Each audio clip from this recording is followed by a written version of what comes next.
So LeBron James is ruining the Lakers.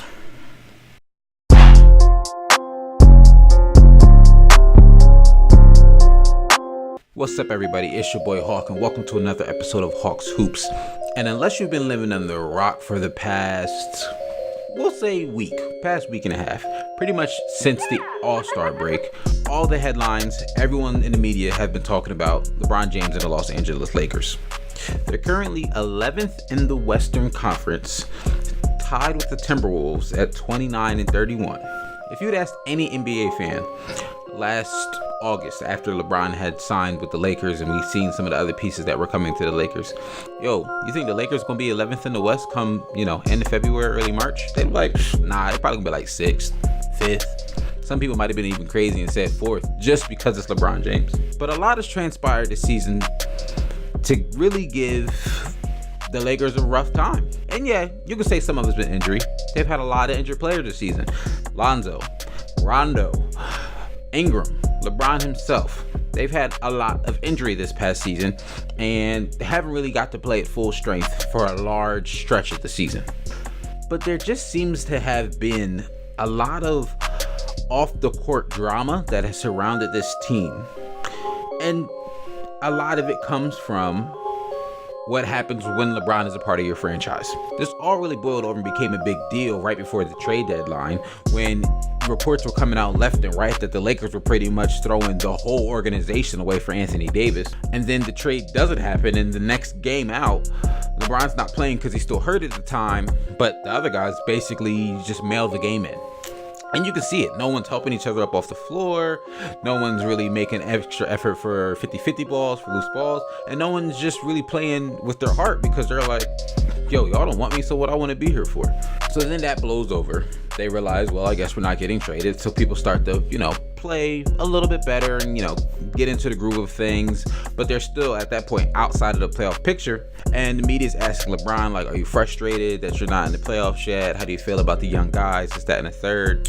And I don't know the exact quote, but LeBron essentially says, I'm gonna have to activate playoff mode sooner than later. Literally the very next day they lose to the Memphis Grizzlies. And don't get me wrong, I'm not trying to disrespect Memphis Grizzlies, but they're not a team that you would expect the Lakers to lose to days after LeBron says, I'm activating my playoff intensity. Sometime after that, I want to say it was either immediately after that game or the day after that game or somewhere in that realm, LeBron then says, do you think the playoff push and the fact that that's all anybody's talking about with 25 games to go, basically, has that become a distraction at all? And does it affect the way, have you felt like it has affected the way your team plays in close situations? At this point, if you are still allowing distractions to affect the way you play, then this is the wrong franchise to be a part of, and you should just come and be like, listen, I can do this. To me personally, first of all, I hate when players say these things. I hate when players, I'll say, basically subtweet in interviews. If you have a problem with your teammates, if you think your teammates aren't pulling their weight, just talk to your teammates directly. Tell the media you handling it internally. But I get it, gotta play the headlines, gotta create your own storyline, this, that, and the third. But I'm not here for all of that. So now we're looking at a Lakers team who, like I said, is in the 11th seed currently. You got a couple of good teams in the Clippers and the Kings that are fighting for that 8th spot.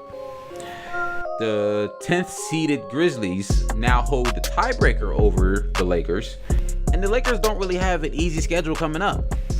So I'm pretty sure this is going to be the first time in however many years, maybe since LeBron's rookie year, I want to say he made the playoffs his sophomore year and never really looked back, that he's going to miss the playoffs. Because I truly don't think that the Lakers can really come back and make a playoff push and make the playoffs. To be honest with you, if they do make the playoffs, we all know they're probably barely going to sneak in at the 8th seed. And what, you get swept in the first round by the Warriors? I feel like in the back of LeBron's head, he's low-key got to be like, yo, do we even want to make the playoffs?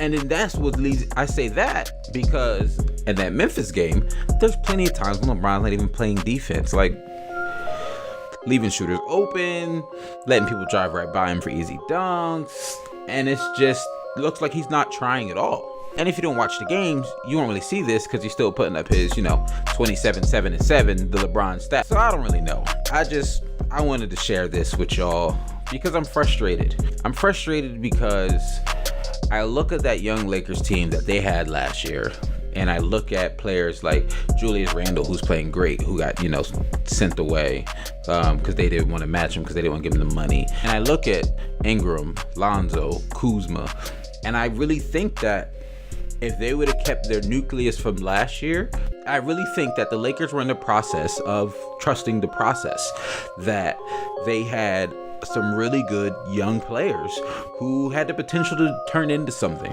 And I think the Lakers would have naturally been a playoff team on their own had LeBron not have come there.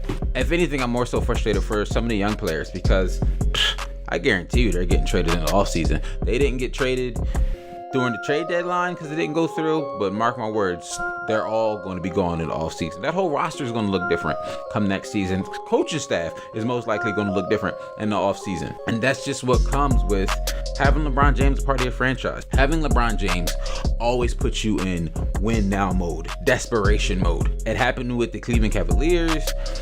It didn't really happen that much in Miami. I feel like if he would have re-signed with Miami, it would have started there. But Cleveland's in decimation now. They don't have any assets that are tradable, draft picks, none of that. They're going to be stuck at the bottom of the barrel for probably the next 2-3 years because they were in such a desperation for when LeBron was there. And I just hate to see that also happen to the Lakers. But let me know your thoughts on the topic. Do you think the Lakers are going to make the playoffs? Do you think the Lakers are going to probably make a big push in the offseason to get a bunch of free agents to come there? Just let me know what you think down in the comments below. But that's all I got for you guys today. Thanks so much for watching, and I'll catch you guys in the next one. I'm out. Peace.